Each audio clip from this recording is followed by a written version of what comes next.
Hi, and welcome to Why Not with Janice, and I'm Janice. Today we're going to be talking about, we're going to talk to a group of students. We're going to do a teen chat, and part of the teen chat is I was able to get some wonderful volunteers to help us out with this. The teen topic this week is going to be on the generational gap between adults and teenagers, okay? So I want to welcome you to my show. I'm Janice, just call me Miss Janice, and let me introduce my guests, okay? Right now we have Isabel. Please tell us your school and a little bit about yourself real quick. Okay, I'm Isabel. I'm 17. I go to Highland High, and I'm a senior. You're a senior. Thank you very much for coming on. Rianna. Hi, my name is Rianna. I'm 17 years old, and I currently am I'm currently an 11th grader at Thornwood High School. Perfect. And our last guest and the only man on the show. My name is Elnathan. I'm 14, and I am a freshman at Bloom Trail High School. Perfect. Thank you very much for coming. Now, when I briefly mentioned on the topic for the show is going to be the generational gap. What we're finding out now, as you know, we're teenagers, you're teenagers, and there's adults and parents. And it's just like there's a disconnect between parents and teenagers. And this is something different from, you could say, the old days, the old school, how I had the difference with my parents. It wasn't a wide gap that we see now. So we're going to talk about that and how your opinions are on that gap with your parents, with other authorities, if some of you have jobs or had jobs. Now that you're dealing as a teen, going to go into adulthood, but you're dealing with adults. So we'd like to open up the topic and start talking about this. Rianna. I feel like the major difference is how, like, back then or in earlier times, there wasn't such a big generation gap there wasn't such a big gap because of how understood everything was. Like, everything was kind of set in stone about how you were supposed to act. The parents would tell you something, and that was just it. You didn't question. But I feel like it's bigger now because we as millennials, we feel like we have a bigger voice, and we feel like what we say should be explained, it should be questioned, we should be able to talk. And I feel like parents kind of like shut it down just because they feel like that's not what we did, so that's not how it's going to go.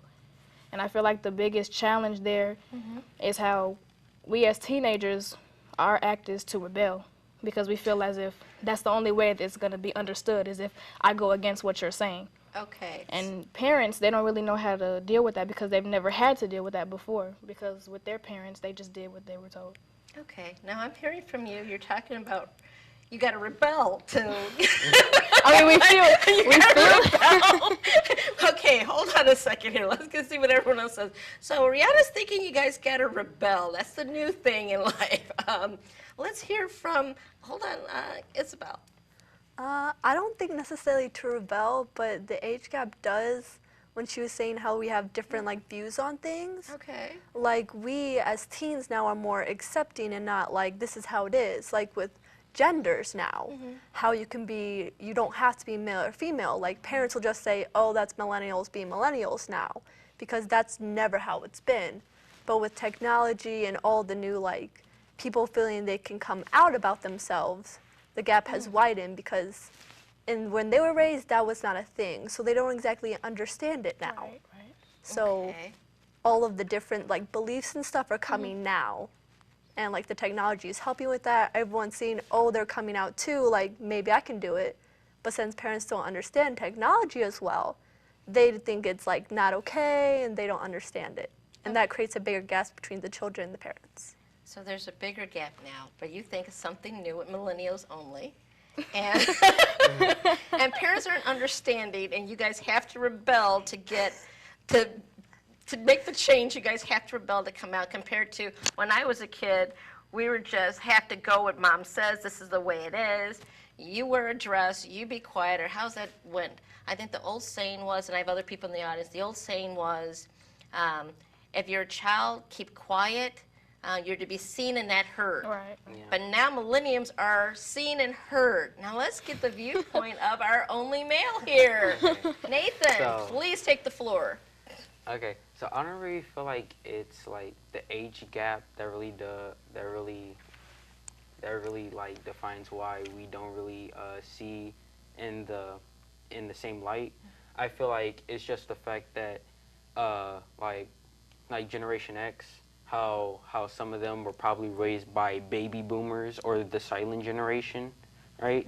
I feel like it's the fact that since they were raised by a different generation who had different perspectives on things, they've been taught to have this mentality of this one-way path instead of this open view on things. Like nowadays, people are very open and more expressive about themselves. Back then, you couldn't do most of the things that you're doing now. Like to be candid, right?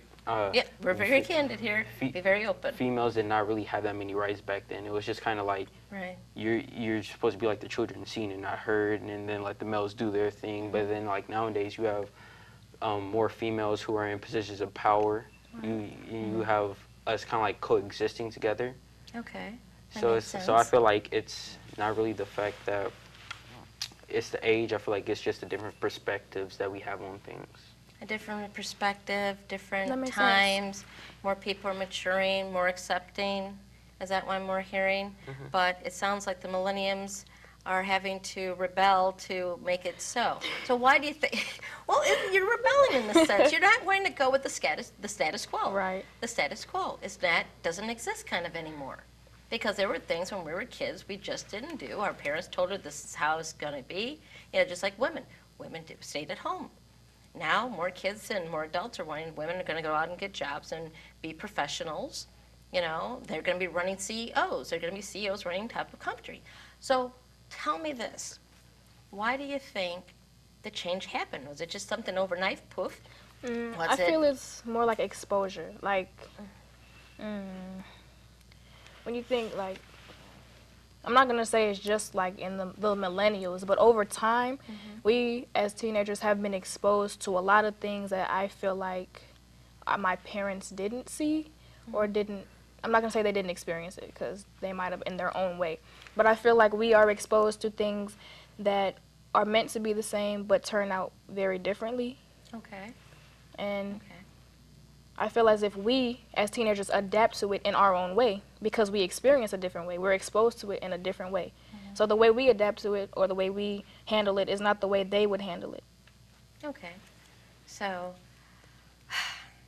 I'm still loving this rebellion. You know, I'm loving that word. Just we're rebelling, and I can see your parents just pulling out their hair like, oh, they're rebelling. That's why. It makes so much sense. They're rebelling.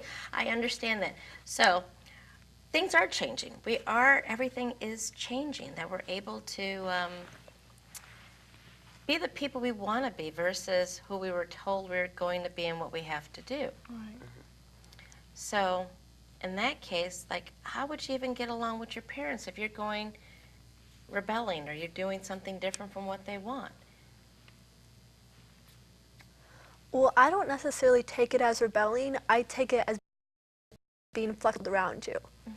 Because with all the new advances we have and everything that's happening in time now, like with jobs disappearing because technology is taking over, we as teens who are coming into the adult world have to be adaptable. So I don't see it as rebelling with your parents. I see it as you learning how to become adaptable. And you can take their advice, but you as the child who's been around technology the most knows the most about it and how the jobs are disappearing, and you are more knowledgeable in it.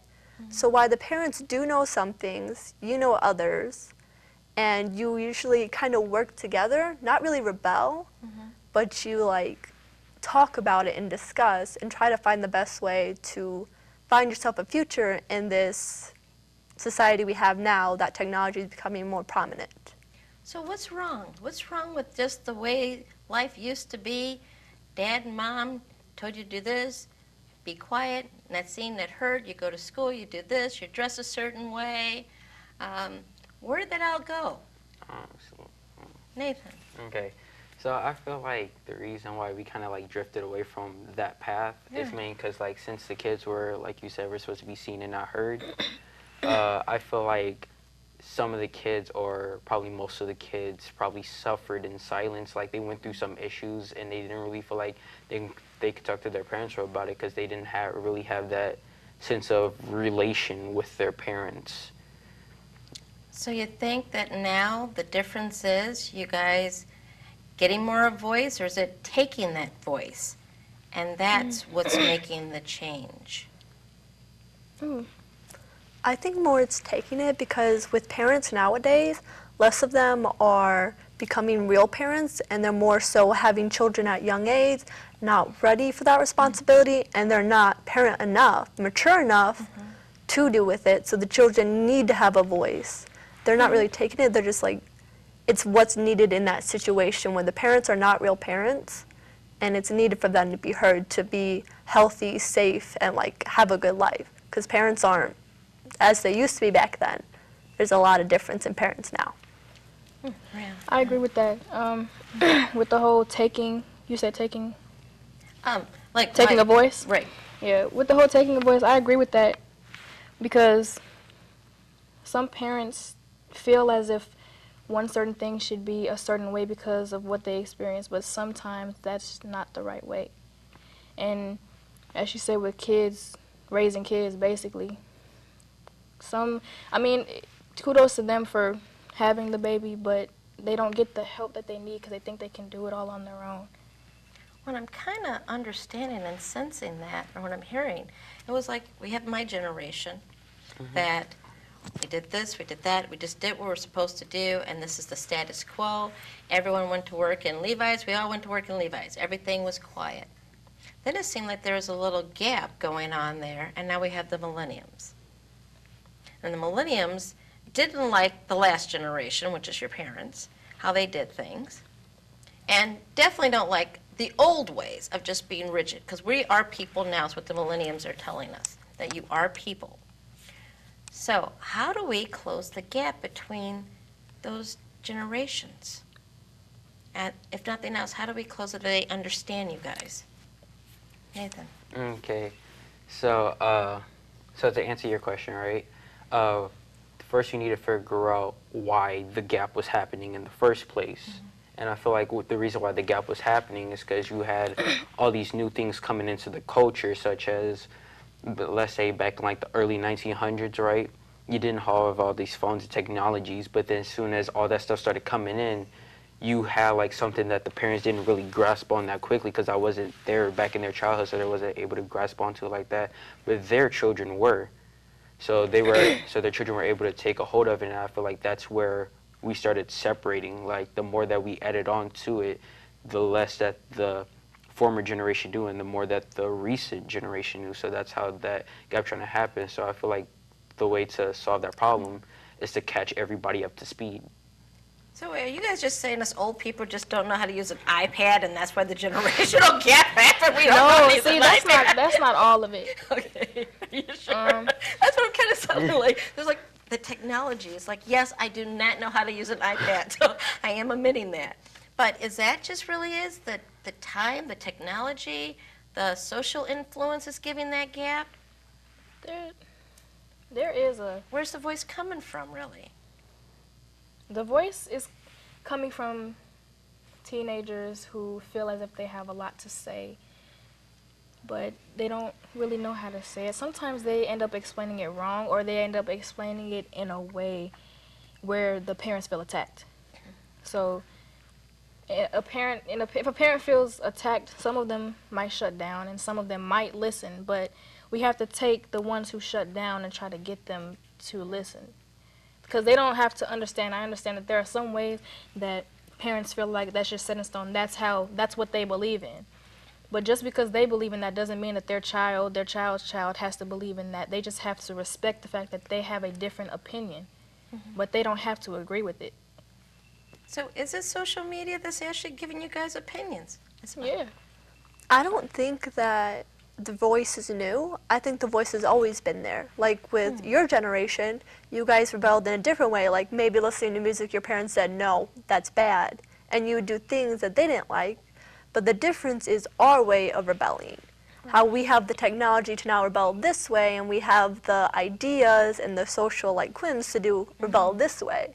And the way we are rebelling is so new and so taboo that's like creating a gap. Because all these new advances allow us to rebel in a different way that the advances between your parents' generation and your parents' generation didn't have. So the way you rebelled and the way they rebelled were similar. But the way we're rebelling is not similar to the way you did, so it seems like we're way different, and that's what's creating the gap between us. I like that. That makes sense. That I makes like that. absolutely a lot of sense. 'Cause I was just, what popped in my head was thinking back when women went to vote. That was a generational change because their mothers didn't vote. They just took whatever their husband said and, okay, that's what's going to go on. And then the generation of women decided, no, we want the vote. And that was a big difference. And they just took to the streets. Now, even when they came to the 60s, fighting for civil rights, you know, everyone thought, and then we have the people at Woodstock, that they said the hippies were rebelling. It was another way of coming out about themselves and voicing who they are and voicing opinions on this is wrong or this is right and this is how life has to be. Now you guys are doing it, you're right. It's still the same thing, but it's a different avenue, and it's technology. So us old folks just need to break all your iPads. Is that it? No, no. So look, I feel, so this is what I'm thinking, right? What I'm thinking is we need to catch you guys up on what we know on, such as how to use it, the power of it, and how much of an influence it could actually be. Because then we can actually be on actual terms. Because if you, for your whole life, have always been looking right, and then you have a child, and he's also looking right, but they've also seen a little bit more of the left, you don't know anything about that left part, but your child does. So you guys might not see eye to eye. So I feel like the way for you guys to actually connect better is if he actually catches you up on that extra left that you guys are actually missing out on. Now, is it a... Go ahead, guys. Going back with the whole fighting thing, we as teenagers, we fight in a totally different way. And this is more kind of a negative aspect of why we have a generation gap, because it doesn't land all on the adults. We as teenagers, we do our share of negative things that affect the adults in a way that they don't want to deal with what we have going on. They want to exclude themselves from that. Like with all the violence, I'm not saying violent acts weren't performed back in their day, but we take it to a whole different level. And I feel as if we as teenagers stop trying to fight in such a way that would get them to spread away from us, it could bring us closer together.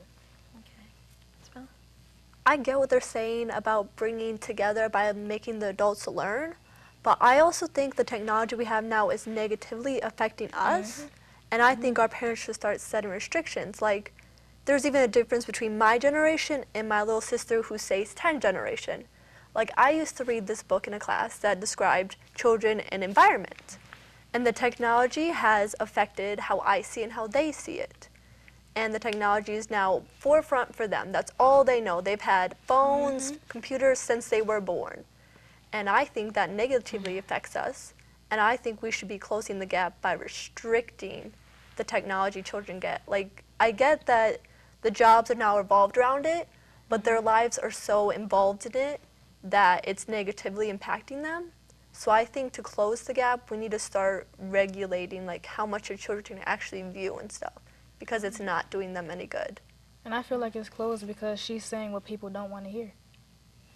Now, are you guys close to your parents? You think that technology has drawn you, because there is a generational gap. Do you think just technology has widened that gap?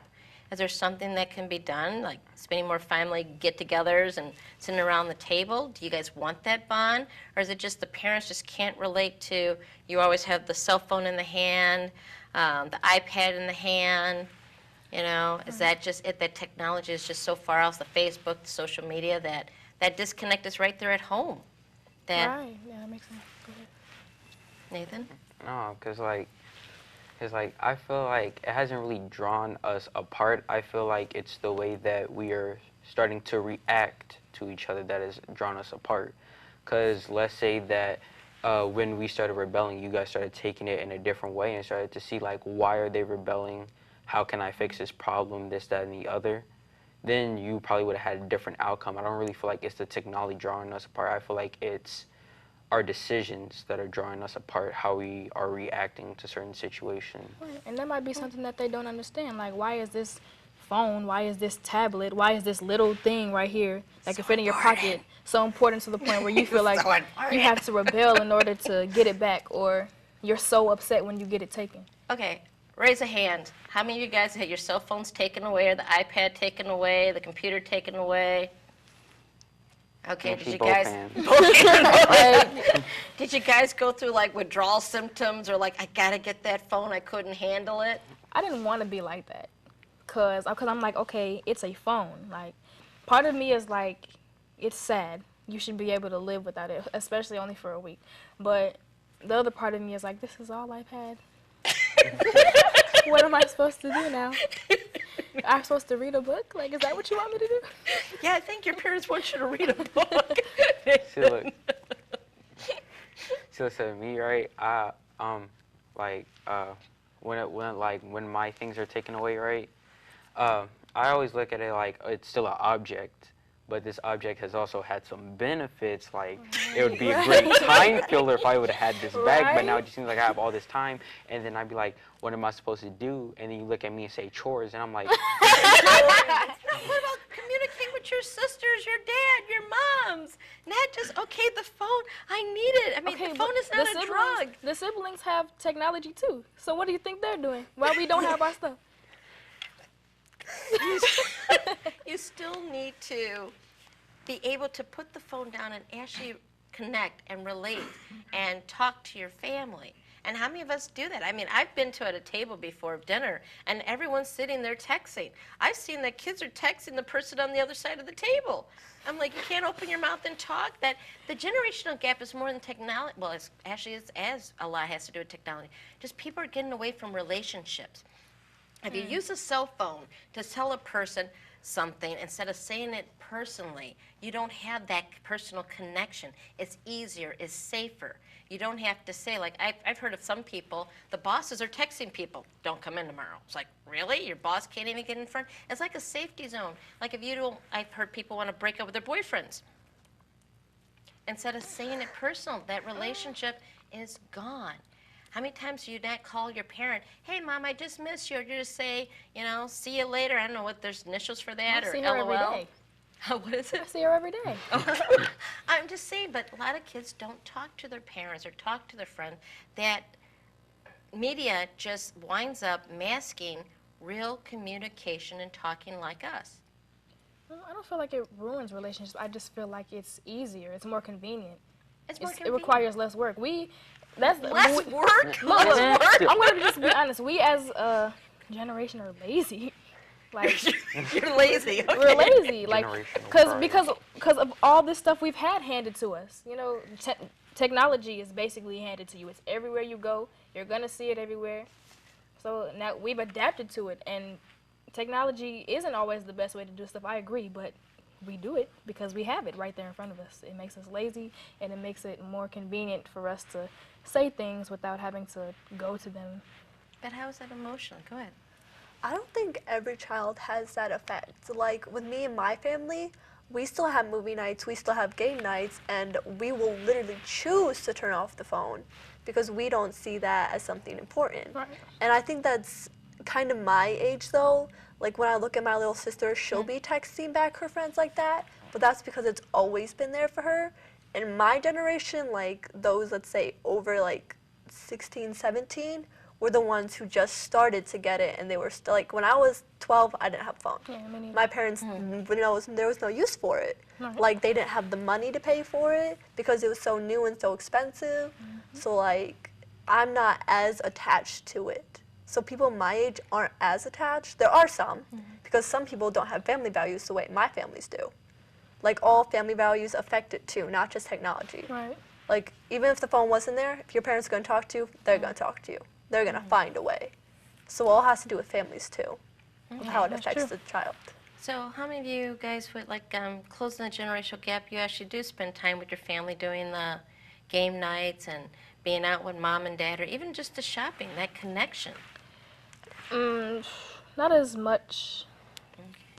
Nathan, you were going to say something? Yeah, I was trying to say like back to the last point.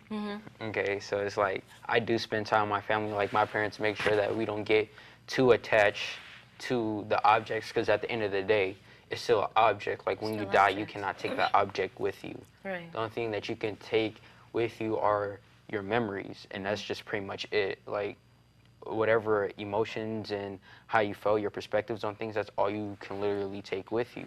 So like, you know, we always make time to hang out with each other. Like I'll like be playing on the computer or something, my dad walked through the door, I'll literally like pause what I'm doing, turn around, look at my dad, stare him in his face and say, hello, how are you doing, how's your day been?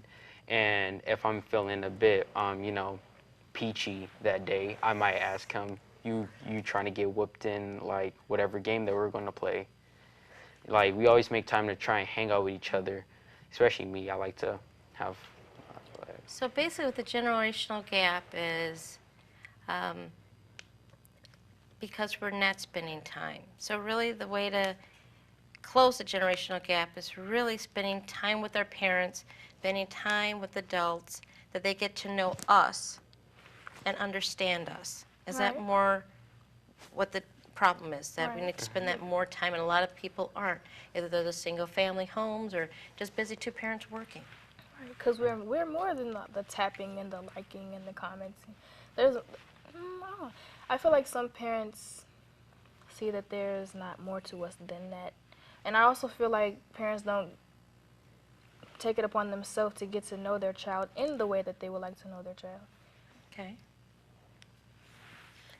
We just have time for a few more brief comments. Let's just say one thing of your opinion. Let's start with Isabel first on the whole topic. I think the gap can be fixed with less technology and more family values, because we don't have a lot of those, and technology is becoming really, really dominant in a lot of kids' lives. And I think the families need to start coming together and having more like time and restricting the time that technology affects them. Okay. I Rianna? feel as if parents and teenagers should both step up in what they're doing. Like, parents should take more time to know their child, and children should take more time to know their parents, so they can have that mutual respect. Okay. Nathan? I feel like she was saying, like we should both step up to the plate, you know, take your own responsibilities and say like I get it, this was my fault, and get that level of understanding so that we are able to connect more. Great. Well, we're pretty much all out of time. Thank you very much for my wonderful guests. I plan on having you back on the show again to talk to our audience about different topics. I appreciate you coming. Isabel, Rianna, Nathan, wonderful guests, wonderful students. I wish you the best. Thank you very much for coming to our show. I'm Janice with Why and Why Not. You can find us on, we'll eventually be on YouTube. We're actually filming out of Comcast Elmhurst Studio. We're very happy to be here. You'll also see us, we are at www.whywhynot.com. Our show is Why Not. I'm with Janice. Our show is about helping people find themselves, motivational goals and tips, teen chat, getting to know you. And we're happy about the show. We're new to the show, and thank you very much for coming. I hope everyone had a wonderful time and you learned something. And take some time out to actually talk and sit with your child and not text them. Thank you very much and have a wonderful evening. Good night.